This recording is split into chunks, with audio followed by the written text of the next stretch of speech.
Hello, bonjour à toutes et à tous, bienvenue sur ce nouveau live, et oui, c'est le lundi est revenu comme d'habitude, nous voici donc à ce rendez-vous hebdomadaire si je puis dire, c'est le rendez-vous à une bosse qui revient toutes les semaines. Comme tu disais, Happy to Dev, alias Fred, j'étais dans les coulisses, j'étais en train de me refaire la coiffure, tu crois pas si bien dire, j'ai passé un petit coup de tondeuse tout à l'heure, donc tu vois... tu n'étais pas si loin de la vérité. Bien écoutez, bienvenue, j'espère que vous allez bien. Une fois n'est pas coutume, aujourd'hui on va coder un petit peu. Et aujourd'hui le sujet du jour c'est le brainfuck, ce fameux langage que vous connaissez peut-être ou pas, puisque certains et certaines ne le connaissaient pas. Et donc on va parler de ce langage. Ce langage qui, comme son nom l'indique, va faire chauffer un peu les neurones. Juste pour dire que la semaine prochaine, normalement, je devrais faire aussi un live. Normalement, j'étais pas sûr, mais a priori, ça devrait se confirmer. Donc, si vous avez des sujets de live à me soumettre, à me proposer, n'hésitez pas, soit là dans les commentaires, soit à m'envoyer sur les réseaux sociaux. Un petit sujet de live, et puis s'il y a des choses qui m'inspirent, je pourrais évidemment les traiter avec grand plaisir avec vous. Puis là on a un petit peu de temps parce que j'ai cru comprendre que l'ami Thierry alias Titi Moby ne stream pas juste après puisqu'il a une semaine de fou, donc on devrait être plutôt tranquille et pas finir dans l'urgence. En tout cas, je l'espère. Alors, Fred, toi tu dis pour la semaine prochaine, peut-être une démo Pico CSS. Ouais, je me mets ça de côté, oui, ça pourrait être un bon sujet de live. Pico CSS versus Tailwind. Alors moi je pense pas que je ferai un sujet de type Pico versus Tailwind. Alors d'une part parce que Tailwind j'utilise quasiment pas, je suis pas fondamentalement convaincu par Tailwind. Mais oui, ça pourrait quand même faire l'objet d'un live de dire pourquoi je suis pas forcément fan de Tailwind. Ok.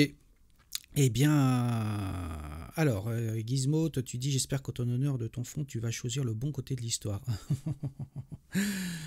Espérons.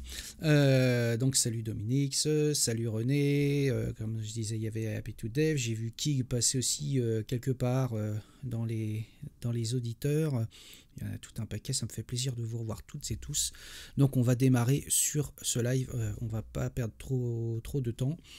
Donc je vais vous parler de brainfuck. Alors brainfuck, qu'est-ce que c'est que ce langage? Donc ce langage a été inventé par Urban Müller en 1993. Urban Müller qui est un développeur suisse. Et donc, il avait pour projet d'inventer une sorte de langage extrêmement compact, simple à implémenter et qui puisse être, comment je dirais, Turing complet. Voilà. Donc, petit rappel, un langage Turing complet, ça signifie qu'il est théoriquement possible d'écrire n'importe quel programme avec un langage qui serait Turing complet. C'est la définition, on va dire, de base de ce que ça signifie. Donc, ce qu'a fait Urban Müller en 1993, il a essayé donc d'imaginer un langage qui réponde à toutes ces exigences et qui soit extrêmement compact, facile à comprendre entre guillemets, mais pas nécessairement facile à implémenter et à utiliser. Et vous allez voir pourquoi. Je vais vous partager mon écran de ce pas. Donc là, je me suis mis sur la page Wikipédia de brainfuck, donc qui nous résume ce que je viens de vous dire. Hein. C'est un langage de programmation exotique, c'est le moins qu'on puisse dire. Donc inventé par Urban Müller en 1993, il tire son nom de l'union de deux mots, brain et fuck, qui veut volontairement dire que ça va nous exploser les neurones. Sur la partie droite, là, vous voyez, ici, là, je l'entoure avec ma souris. Voici le programme Hello World écrit en brainfuck. Enfin, une des implémentations possibles de Hello World écrite en brainfuck. Alors, vu comme ça, effectivement, c'est très cryptique. Et on va expliquer pourquoi. Alors, comme je le disais, ce langage, l'objectif de ce langage est d'être du Turing complet, d'avoir la taille la plus réduite possible, et que son implémentation aussi, en tant qu'interpréteur, soit aussi la plus simple possible. Je vais vous proposer tout à l'heure, on va écrire un petit interpréteur de brainfuck. Alors j'ai préparé déjà un squelette d'un interpréteur. Évidemment, tout le code source que je vous partage aujourd'hui, vous pouvez d'ores et déjà le retrouver sur mes miroirs GitHub et gitlab.com. Donc vous allez sur github.com ou gitlab.com/ponceto/brainfuck et vous retrouverez le code que je vais vous partager aujourd'hui et qui vous permettra donc de comprendre comment ça fonctionne et de pouvoir jouer avec si ça vous fait plaisir. Donc comme je le disais, il est théoriquement possible d'écrire n'importe quel programme en brainfuck. Néanmoins, ça ne veut pas dire que ces programmes sont faciles à écrire, ça c'est le premier point, et ça ne veut pas forcément dire, le second point, que ces programmes sont performants. Pourquoi? Parce que brainfuck, comme je disais, c'est un langage qui est basé sur uniquement 8 instructions. Et oui, il n'y a que 8 instructions. Je vous les affiche là à l'écran, dans le tableau qui va bien. Alors, brainfuck est basé sur une sorte de machine à état qui contient donc un état qui va contenir un tableau de variables, une mémoire, on va dire, qui normalement est définie à 30 000 octets. Donc je parle bien d'octets, hein, donc d'entiers codés sur 8 bits, mais qui peut être finalement de n'importe quelle taille. 30 000, c'est une limite arbitraire qui avait été fixée, mais ça peut être 16 kilooctets, 32 kilooctets, 64, 128, ce que vous voulez. Bref. Donc vous avez un tableau de valeurs. Ce tableau de valeurs, vous pouvez le manipuler en utilisant un pointeur de valeur. Donc vous avez une sorte de pointeur, qui est un pointeur de données, qui vous permet de vous déplacer dans ce tableau. C'est à ça que servent déjà les deux premières instructions. L'instruction supérieure permet d'incrémenter le pointeur de valeur, donc d'aller vers la case qui est à droite. L'instruction inférieure permet de décrémenter ce pointeur, d'aller vers la case qui est sur la gauche. Alors historiquement, les premiers interpréteurs de brainfuck ne manipulaient pas, ne permettaient pas de gérer les valeurs qui soient, qui soient sur des index négatifs ou des index qui soient supérieurs à la taille du tableau. En revanche, maintenant, la plupart des interpréteurs, parce qu'il y a des implémentations de certains programmes qui utilisent la possibilité de pouvoir déborder du tableau. Donc si on va sur des index négatifs, on reboucle vers la fin du tableau. Et de la même manière, si on va au-delà de la fin du tableau, on reboucle vers l'index 0. Voilà, ça c'est une caractéristique qui est à prendre en compte lorsqu'on écrit un interpréteur de brainfuck pour faire tourner certains programmes brainfuck et notamment certains programmes de type Hello World qui utilisent justement ces propriétés afin d'optimiser le code, si je puis dire. Ensuite, maintenant qu'on sait se déplacer dans le tableau avec supérieur et inférieur, vous avez la possibilité d'incrémenter ou de décrémenter la valeur. Donc plus, l'instruction plus permet d'incrémenter la valeur qui est pointée par le pointeur de données. L'instruction moins permet de décrémenter la valeur de l'octet qui est pointé par le pointeur de données. Voilà, tout simplement. Donc là, vous voyez, déjà, avec ces 4 instructions, on peut faire déjà un certain nombre de choses, se balader dans le tableau de valeurs, incrémenter et décrémenter. Donc ce qui veut dire que si vous voulez mettre la case numéro 2 à la valeur 8, vous allez envoyer 2 fois l'instruction supérieure, donc supérieur, supérieur, et ensuite taper 8 fois l'instruction plus. Donc, vous voyez que c'est quand même un petit peu pénible, donc, mais ça a le mérite de fonctionner. Ensuite, les instructions suivantes, vous avez l'instruction point. L'instruction point permet de prendre la valeur qui est dans le tableau et de la sortir sur le terminal, tout simplement. Donc si vous avez dans la case qui est pointée la valeur 0, l'octet vaut 0, vous allez sortir le caractère 0, mais au sens binaire, hein, le 0 sur le terminal. Si vous avez la valeur 32 dans la case correspondante, vous allez sortir le caractère espace. Voilà, tout simplement. Donc en gros, on va manipuler des octets et on va sortir leur équivalent de code ASCII sur le terminal. Voilà. Kig, c'est pas bête ce que tu dis là. Je pourrais faire un compilateur brainfuck vers du Wasm. Tiens, je garde l'idée. Je garde ça dans un coin, je pense que je le ferai. J'en reviens à mes moutons. Donc l'instruction point permet de sortir une valeur sur le terminal. À l'inverse, vous avez l'instruction virgule qui permet de prendre la prochaine valeur qui est disponible dans votre terminal et de la stocker directement dans le tableau. Donc globalement, l'instruction point, ça correspond en C à l'instruction putC et l'instruction virgule correspond à l'instruction getC. Voilà. Là, on a déjà les 6 instructions assez classiques qui permettent donc d'implémenter déjà une première partie de programme écrite en brainfuck. Après, pour faire un certain nombre de choses, pour rendre ce langage Turing complet, il nous faut implémenter l'équivalent de boucles et de tests de conditions. Pour ça, vous avez les instructions crochet. L'instruction crochet gauche, crochet droit permet d'implémenter l'équivalent d'un while. C'est-à-dire que tant que la valeur qui est pointée par le pointeur de valeur est différente de 0, on va boucler entre les crochets, sachant que les crochets en eux-mêmes peuvent être imbriqués. Donc on peut avoir des while imbriqués. Voilà, donc je vais vous montrer, puisque la page Wikipédia le montre, hop, je vais vous montrer ça, ça doit être quelque part par là. Je suis un peu perdu dans ma page. Voilà, c'est ici. Le tableau. Donc si on regarde l'équivalent de brainfuck en C, globalement l'instruction supérieure ça va être pointeur plus plus, l'instruction inférieure pointeur moins moins, l'instruction plus c'est plus plus déréférencement du pointeur, l'instruction moins c'est moins moins déréférencement du pointeur, le point c'est l'équivalent de putchar, et virgule l'équivalent de getchar. Et les crochets sont l'équivalent de while, la valeur pointée est différente de 0, tout simplement. Maintenant qu'on sait ça, eh bien, on va pouvoir commencer à implémenter un programme, un interpréteur donc de brainfuck.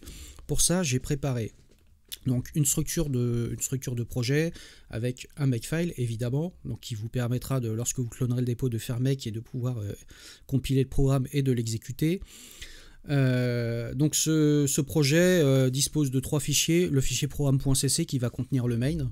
Il n'y a rien d'extraordinaire pour un .cc.h. J'ai implémenté en C++, pour rappel. Donc on prend les arguments en ligne de commande et en fait ce que fait le programme, il prend chaque argument qu'on lui passe, il considère que c'est une expression en brainfuck et il va tenter de l'interpréter. Voilà, donc là j'ai la structure du main, vous pourrez aller regarder, il n'y a rien d'extraordinaire. D'ailleurs si je compile le programme, voilà, par défaut, je l'exécute, j'ai juste implémenté la structure du programme.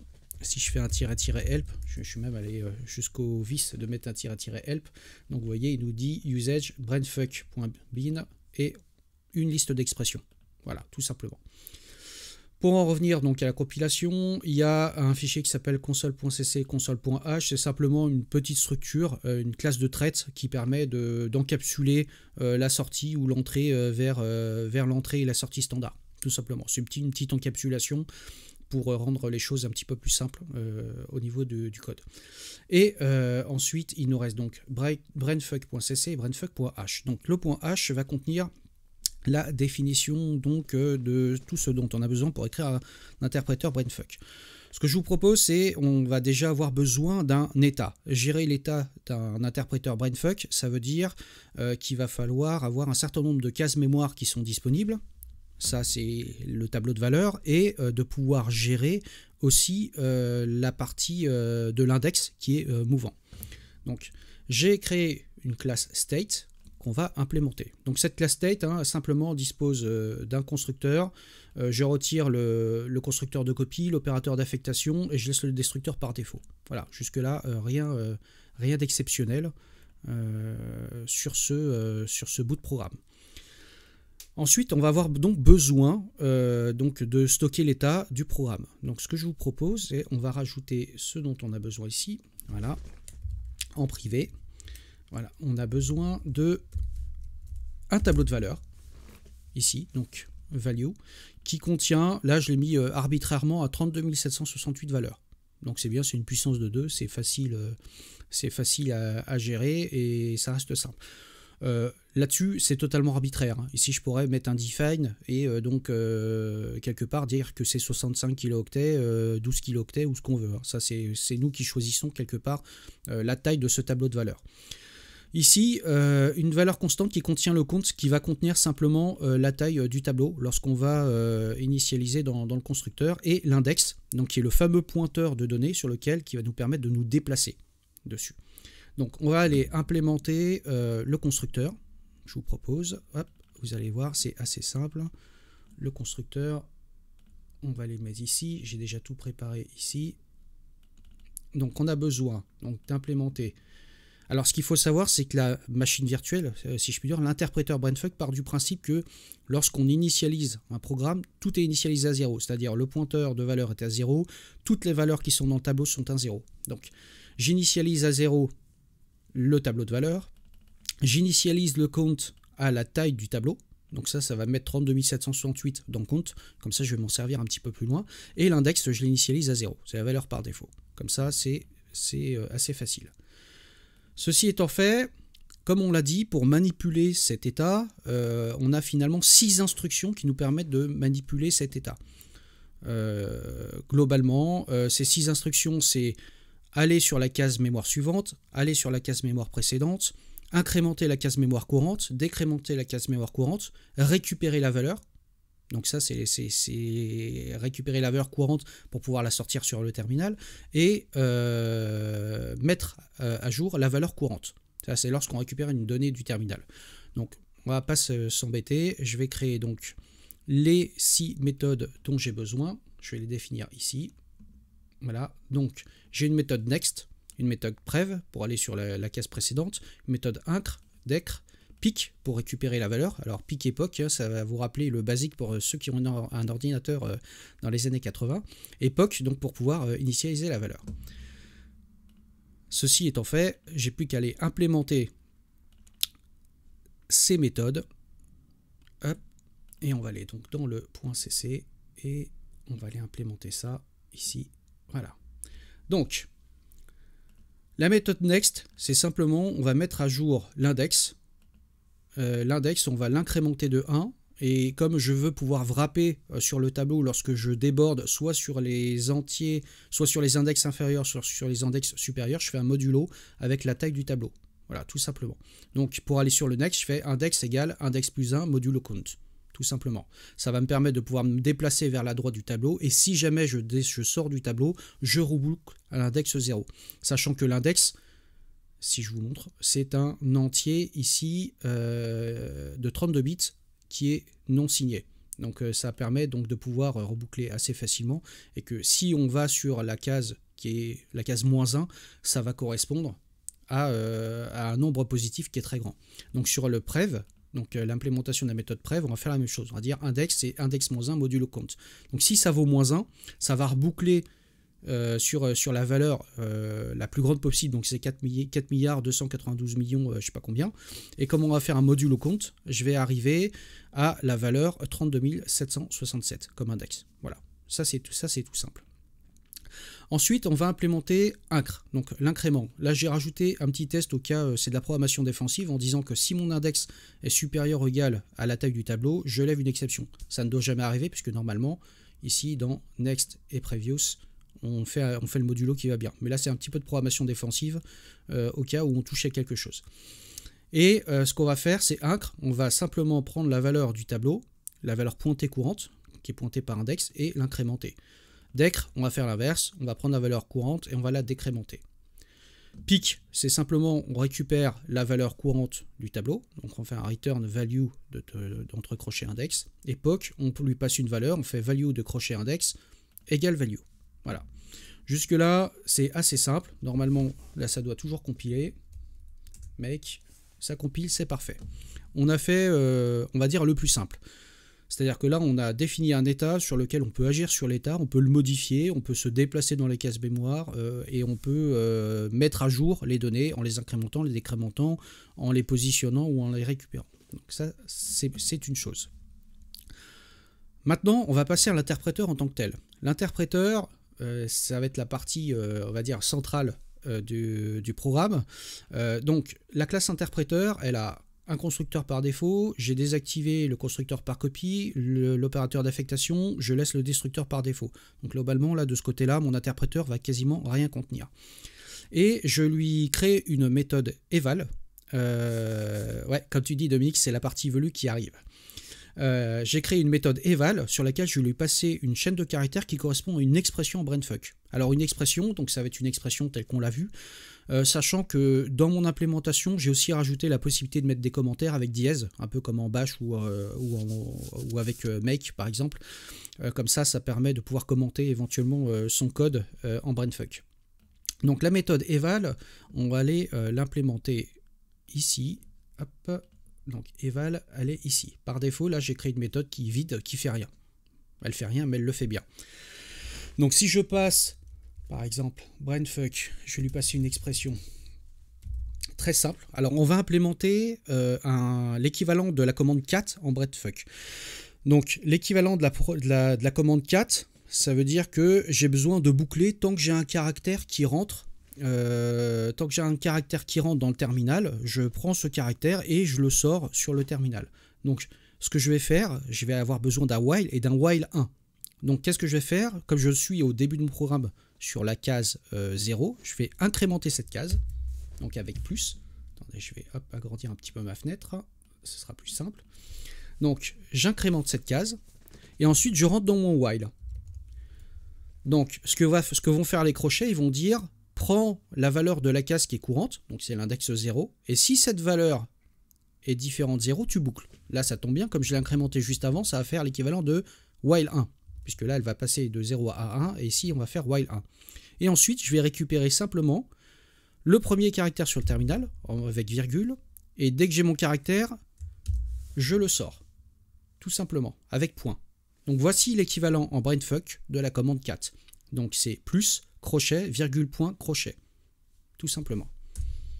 Donc là je l'exécute, forcément il ne se passe rien, pour la simple et bonne raison, c'est qu'il me faut implémenter la méthode eval.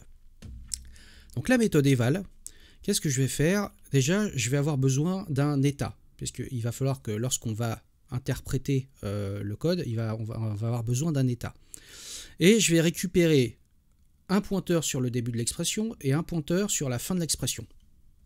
Voilà. Donc begin, c'est expression.cstr. Donc cstr qui nous renvoie un pointeur vers l'équivalent en C d'une chaîne de caractères. Ça c'est en C++. Et end, je prends le début de ma chaîne de caractères à laquelle j'ajoute length. Donc ça veut dire que je vais interpréter tous les caractères entre le premier caractère de l'expression jusqu'au dernier. Pourquoi je fais ça? Vous allez voir juste après, puisque je vais créer une méthode parse qui va me permettre justement d'exploiter tout ça. Et je vais justement créer cette méthode parse. Donc, on va faire un petit peu de programmation par contrat en lui disant maintenant parse-moi cette expression en brainfuck en lui passant le state, le début, la fin et les paramètres suivants, on va y revenir après. Et à la fin, normalement, il doit me renvoyer un pointeur sur la fin de l'expression. Si je n'ai pas le pointeur sur la fin de l'expression que j'ai déterminé, ça veut dire que je n'ai pas tout parsé, donc je lève une exception. Voilà. On va passer à la méthode parse. La méthode parse, il va falloir la définir ici. Hop, je la prends ici. C'est une méthode privée, évidemment. Cette méthode privée, donc, elle a comme prototype, donc elle prend un état, un pointeur sur le début de l'expression, un pointeur sur la fin, une valeur qui correspond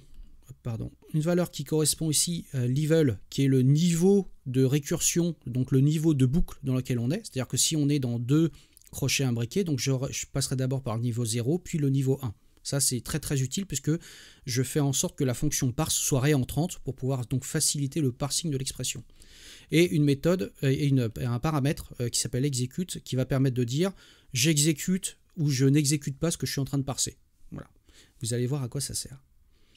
Donc ma méthode brainfuck, ma méthode parse de brainfuck, je vais l'implémenter ici. Hop, on va la prendre là. Voilà. Je l'implémente. Et à la fin, elle doit me renvoyer return. Elle doit me renvoyer donc quelque chose.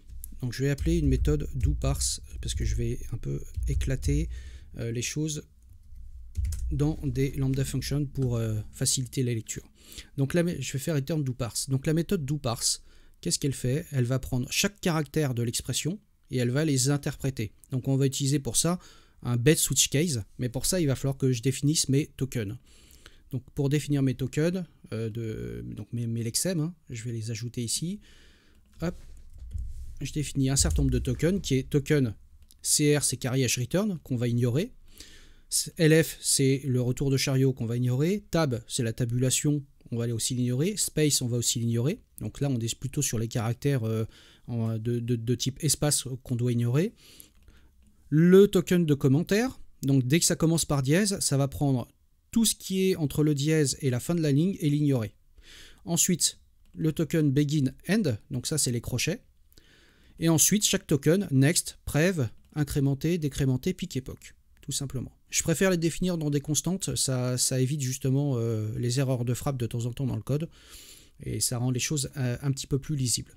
Donc ce qui veut dire qu'il va falloir, dans ma méthode doParse, que je fasse une boucle qui va me permettre de pouvoir, comment je dirais, de pouvoir analyser chaque caractère. Pardon, je vais vous la mettre ici là tout de suite. J'ai un petit problème de copier-coller. Voilà. La méthode doParse, la voilà. La méthode doParse, qu'est-ce qu'elle fait? Donc c'est une méthode, donc c'est une lambda function, hein, donc elle capture son environnement d'exécution de la méthode parse et elle renvoie un pointeur vers une chaîne de caractères vers le dernier caractère qu'elle a analysé. Donc première chose à faire, c'est vu qu'on a des commentaires, j'ai besoin d'un booléen qui dit je suis en train de parser un commentaire. Et donc pour pouvoir skipper tous ces caractères jusqu'au retour de chariot. Et ensuite ce que je vais faire, je vais itérer sur tous les caractères qui me sont passés entre begin ici et end, qui est ici. Donc je fais une simple boucle for en disant, je prends un itérator, en disant j'itère sur chaque caractère entre begin et end, et je récupère la valeur du caractère. Si je suis dans un commentaire, et que le caractère sur lequel je suis est égal à linefeed, ça veut dire que j'ai fini de parser le commentaire. Donc je positionne commentaire à false. Si ce n'est pas le cas, ça veut dire que je suis dans un commentaire, et donc je ne vais pas dans le else, et je continue ma boucle, tout simplement. Donc là, je vais skipper tous les caractères lorsque je suis dans un commentaire. Et ensuite, si je ne suis pas dans un commentaire, eh bien, on va faire un switch case sur chaque token. Donc le token CR, LF, tab et space qu'on va grandement et simplement ignorer. Si je suis dans un commentaire, si je tombe sur le token comment, ici, hop, je vais lui positionner comment égale true, tout simplement. Si je suis sur le token begin, je vais appeler une méthode onBeg que je vais implémenter juste après. Sur la méthode end, j'étais pas sur le bon, pardon, hop, j'étais pas sur le bon switch case. Donc, j'appelle cette méthode onBeg.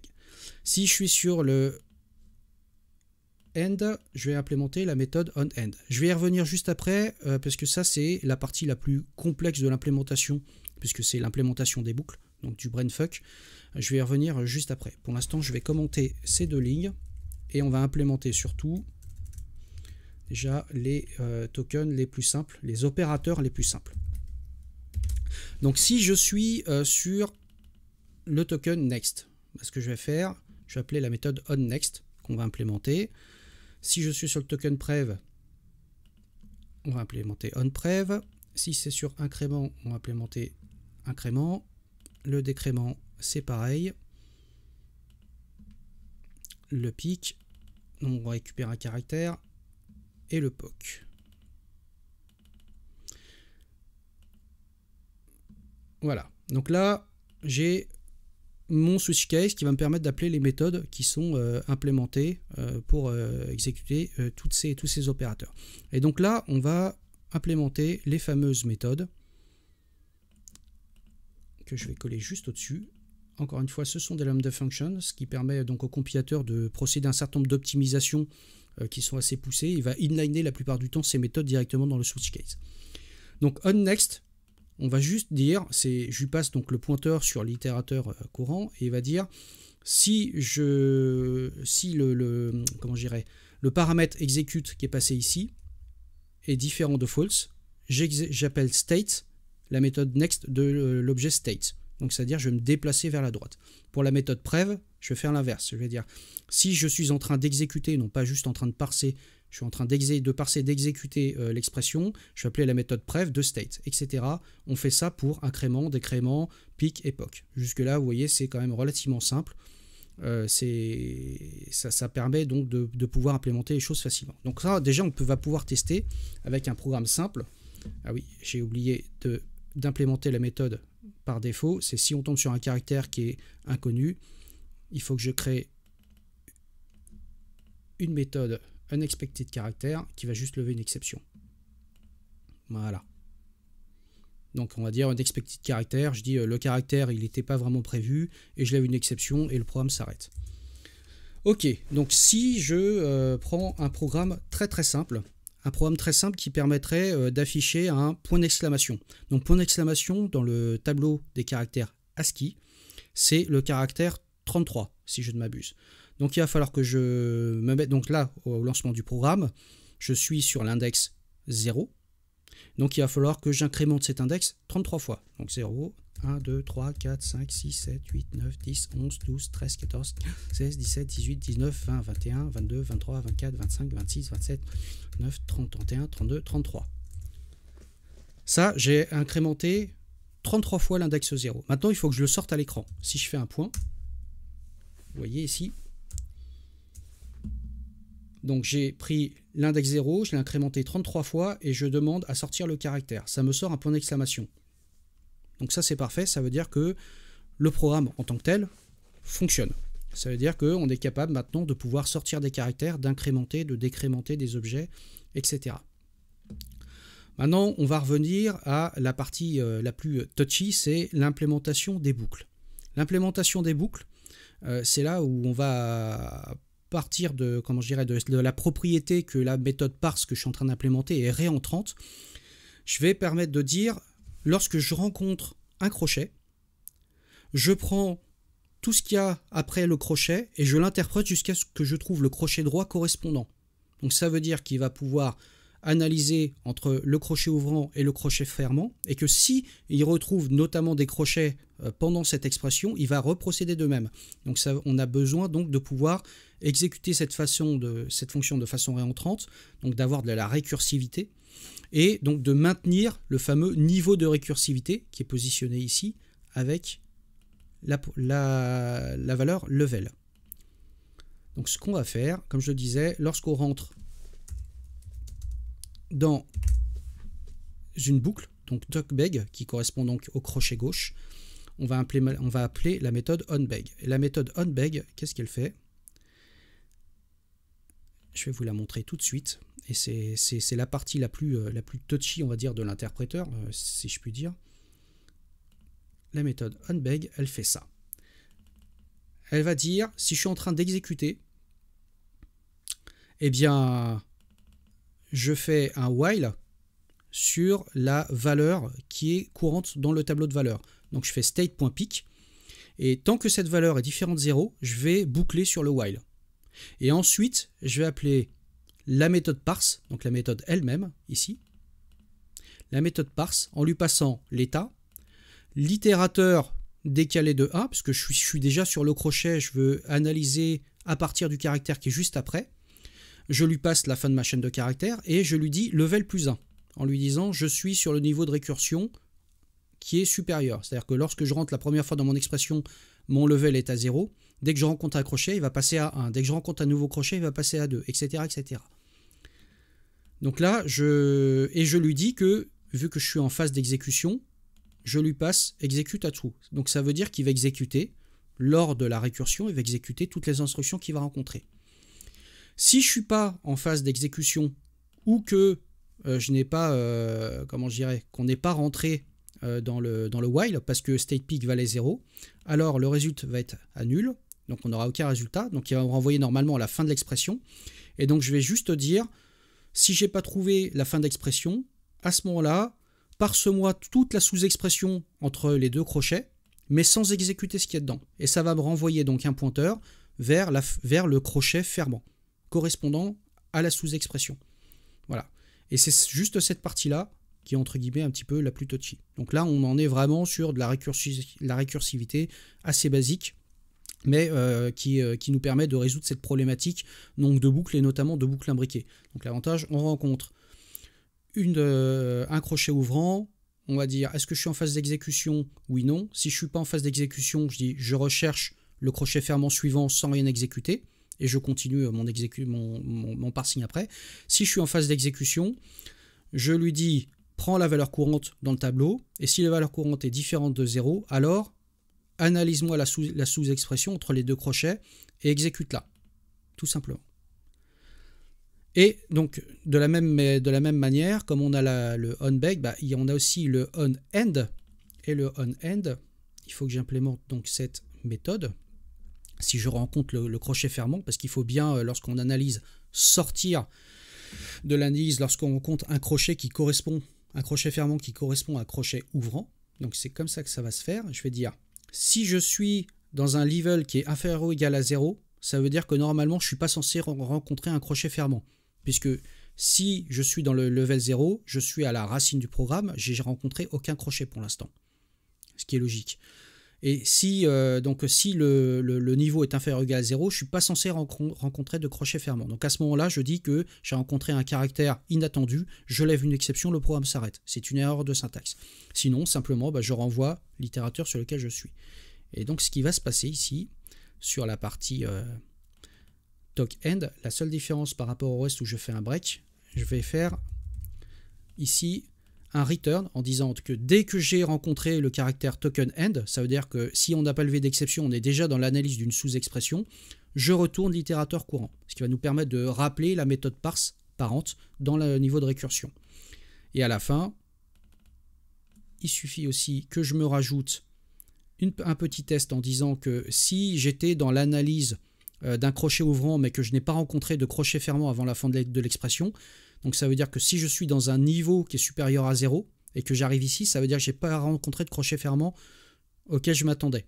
Donc il va falloir lever une exception en disant que les crochets ne sont pas balancés, donc c'est-à-dire que je n'ai pas trouvé l'équivalent de mon crochet ouvrant parce que l'expression était prématurément arrêtée. Donc il me faut juste implémenter cette petite méthode ici, voilà, unbalanced statement qui va lever une expression. Et voilà, on a implémenté donc notre interpréteur brainfuck qu'on va pouvoir compiler déjà, que j'exécute. Ça me sort le point d'exclamation. Donc maintenant, on sait sortir un point d'exclamation et qu'on sait faire des boucles. Eh bien, je vais vous montrer un programme Hello World que j'ai mis donc dans mon répertoire examples. Hello World.brainfuck. Donc voici un programme Hello World. Ici, on voit ça, toute cette chaîne de caractères là imprime Hello World à l'écran. Vous pouvez me croire sur parole, je vous laisserai regarder et analyser le programme si le cœur vous en dit. Donc il va incrémenter un certain nombre de cellules, ensuite il va rentrer dans des boucles, il va se balader sur d'autres cellules, les incrémenter, les décrémenter et sortir à chaque fois un certain nombre de caractères. Donc si j'exécute ce programme, donc je vais faire brainfuck. Je vais exécuter ce programme. Donc, comme je dois passer une expression, je vais faire un $cat. Et je vais lui passer le nom de mon programme. Voilà. Donc là, j'ai exécuté mon programme qui m'affiche bien Hello World. Donc là, j'ai un interpréteur brainfuck qui fonctionne du feu de Dieu. Puisque je suis capable de lui filer un programme avec des boucles. Et ce programme-là, par exemple, est capable d'écrire Hello World. Je vous parlais tout à l'heure donc du fameux cat implémenté en brainfuck. Regardez, je vais exécuter le cat en brainfuck. Je vais faire par exemple echo toto pipe. J'appelle mon interpréteur brainfuck avec le programme cat écrit en brainfuck. Et il m'écrit bien Toto en sortie. Et puis à la fin, lorsqu'il rencontre end of file, il me dit juste qu'il a rencontré end of file. Voilà, tout simplement. Donc là, si je fais par exemple ps-ef pipe brainfuck.bin et le programme qui correspond à cat, ça me sort donc à l'écran la sortie donc qui correspond à ps-ef. Donc vous voyez, c'est assez rigolo. Donc ça fonctionne plutôt pas mal. Alors après, on peut écrire évidemment des programmes qui sont beaucoup plus vénères que ça, puisque vous avez, comme c'est un programme qui est un langage qui est Turing complet, évidemment, vous pouvez quasiment écrire n'importe quel programme avec une certaine dose de complexité. Et donc, il y a des gens qui se sont amusés à écrire des... Non, je vais pas coder Doom là, Fred, mais techniquement, ce serait possible, mais je te raconte pas là, le cerveau... il exploserait. Par contre, il y a une développeuse qui a écrit un convertisseur de brainfuck vers du langage C écrit en brainfuck. Je ne sais pas si vous voyez le truc de ouf. Donc, je vais vous montrer, c'est dans mes exemples, comme ça vous les aurez à disposition. Donc, le programme il s'appelle donc BF2C pour brainfuck2C. Et voici le programme en brainfuck qui permet de convertir du brainfuck en C. C'est relativement compact, hein. Voilà. Donc, pour vous montrer, pour vous prouver que ça fonctionne, eh bien, je vais agrandir mon terminal. Hop, ce sera mieux pour vous. Ah, pardon, je rebascule sur l'écran. Excuse-moi, tu as raison, Fred. Donc, je reprends mon terminal. Donc, j'appelle mon interpréteur brainfuck avec bf2c.bf. Voilà, donc je l'exécute. Donc là, on voit que si il attend sur l'entrée standard, donc un programme écrit en brainfuck, qu'il puisse convertir en C. Donc ce que je vais faire, je vais écrire un tout petit programme en brainfuck. Je vais faire echo. Tiens, on va écrire le cat. Donc plus crochet virgule point. Donc je prends le cat écrit en brainfuck, donc plus crochet virgule point crochet, que je vais piper dans brainfuck.bin avec le programme de brainfuck2c. Et qu'est-ce qui me sort à l'écran? Il me sort un programme en C, ici, donc qui fait include unistd.h. Il définit l'état de l'interpréteur, donc un tableau de 30 000 octets, et un pointeur sur ce tableau. Et ici, on voit qu'il va incrémenter, qui correspond à mon premier plus dans mon expression, il va incrémenter la variable, et ensuite il va faire while, tant que la variable courante est différente de 0, donc il fait le while, il fait read depuis l'entrée standard, write depuis l'entrée standard. Donc là, on a appelé un convertisseur de code brainfuck en C, écrit en brainfuck, qui est interprété dans l'interpréteur écrit en C++. Alors vous voyez le niveau d'inception là. Là, je crois qu'on est descendu à un certain niveau. Et donc, pour vous montrer qu'effectivement, c'est possible d'écrire des programmes complexes en brainfuck de façon extrêmement concise, très concise, mais complètement incompréhensible. C'est-à-dire que pour comprendre ce que fait ce programme, c'est pas forcément évident. Et d'ailleurs, la développeuse qui l'a écrit, je vais vous remontrer le programme, hein, donc, qui s'appelle Cathy Ball. Cathy Ball a écrit donc ce programme. Comme elle le dit, hein, j'ai mis les notes qu'elle avait mises sur...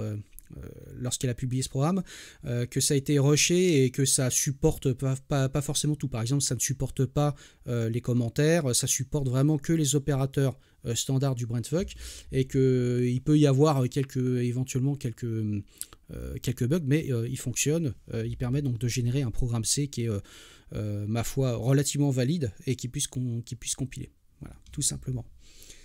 Donc bravo Cathy, parce que ça c'est un sacré... c'est un sacré exercice de style, je dirais, d'écrire ce genre de programme.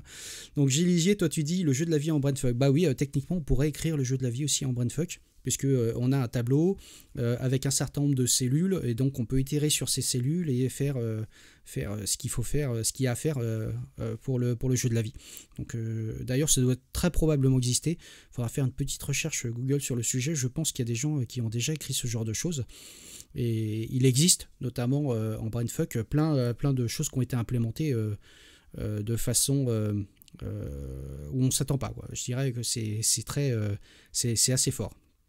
Donc, Cartesian Beer, toi tu dis elle a sans doute triché écrivant d'abord un convertisseur C to brainfuck. On pourrait faire comme ça, évidemment, mais là ça perd un petit peu de son charme. Mais on pourrait faire effectivement un convertisseur C to brainfuck qui fait brainfuck to C.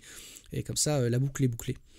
Ben voilà, Laurent Chélus nous l'a trouvé, un brainfuck game of life. Donc ben voilà, donc c'est assez amusant de voir qu'il y a des gens qui font des trucs complètement foufou. Donc bah écoute, très bien, je regarderai ça. Voilà, on a fait un petit peu le tour du brainfuck. Donc moi je voulais vous montrer un petit peu comment ça s'implémente et que c'est une syntaxe simple. Alors que le code que j'ai écrit, comme je vous ai dit, je vous l'ai mis à disposition. Il est à disposition donc sur mes miroirs GitLab et GitHub, /ponceto/brainfuck. Le code est volontairement écrit gros et de façon très structurée, parce qu'on peut faire du code qui est beaucoup plus compact, mais au moins ça permet là d'avoir un code avec lequel on peut jouer et vous pouvez commencer à faire des choses assez intéressantes. Je pense qu'une idée intéressante pour la suite, ce serait donc de parser tout le brainfuck, de générer un bytecode donc dans une machine à bytecode, et donc de pouvoir exécuter ce bytecode, ce qui permettrait d'avoir quelque chose qui soit beaucoup plus efficace, notamment lorsqu'on est en train d'analyser des boucles imbriquées en brainfuck, puisque là, à chaque fois qu'on analyse des boucles, on est obligé de reparser systématiquement ce qu'on a déjà parsé. Or là, une fois qu'on l'a parsé une fois, on pourra dire, bah écoute, je rentre dans une boucle, si cette boucle n'est pas, j'ai pas besoin de rentrer dedans, je saute directement à la fin. Alors Manon, tu dis, je ne suis pas convaincu par ce langage. Ah ben Manon, il n'y a pas besoin d'être convaincu, hein.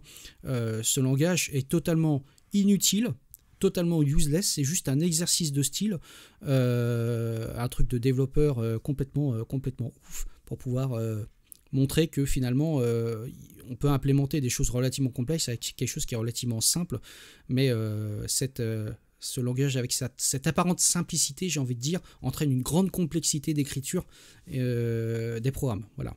Donc pas forcément besoin d'être convaincu, c'est juste pour le plaisir du style, si j'ose dire.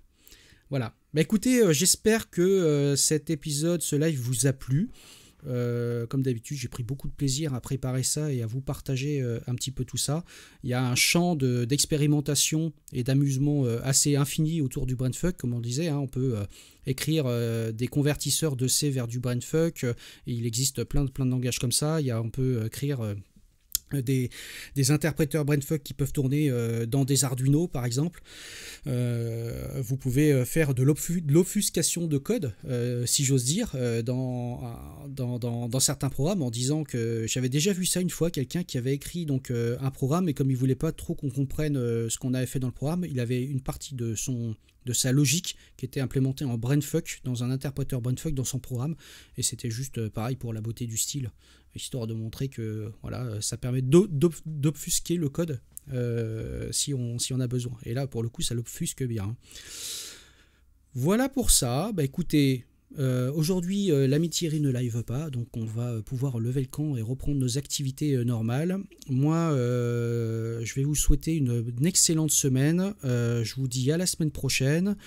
D'ici là, bah écoutez, geekez bien, codez bien, faites bien chauffer les compilos, et puis comme je vous ai dit au début du live, si vous avez des idées de sujets, des trucs un petit peu décalés comme ça, ou des trucs un peu techniques, si je peux les adresser, n'hésitez pas à me soumettre des idées de sujets, parce que des fois je suis un peu sec et ça me vient comme ça les idées, mais des fois je sais pas ce qui pourrait vraiment vous intéresser et intéresser les personnes qui regardent notamment les replays sur YouTube. Donc vous retrouverez évidemment ce live sur YouTube d'ici la fin de notre journée, avec tous les liens et les références qui sont nécessaires. D'ici là, bah écoutez, d'ici la semaine prochaine, moi je vais vous souhaiter donc une très bonne semaine. Je vous fais plein de bisous. Ah, il y a Ben Prieur qui a une petite question. Vas-y, pose ta question avant que je termine le live, si tu es encore là. Donc comme je disais, bon, la question ne vient pas, c'est pas grave, on va couper. Je vous souhaite une excellente semaine, je vous fais plein de bisous, et puis bah écoutez, à la semaine prochaine.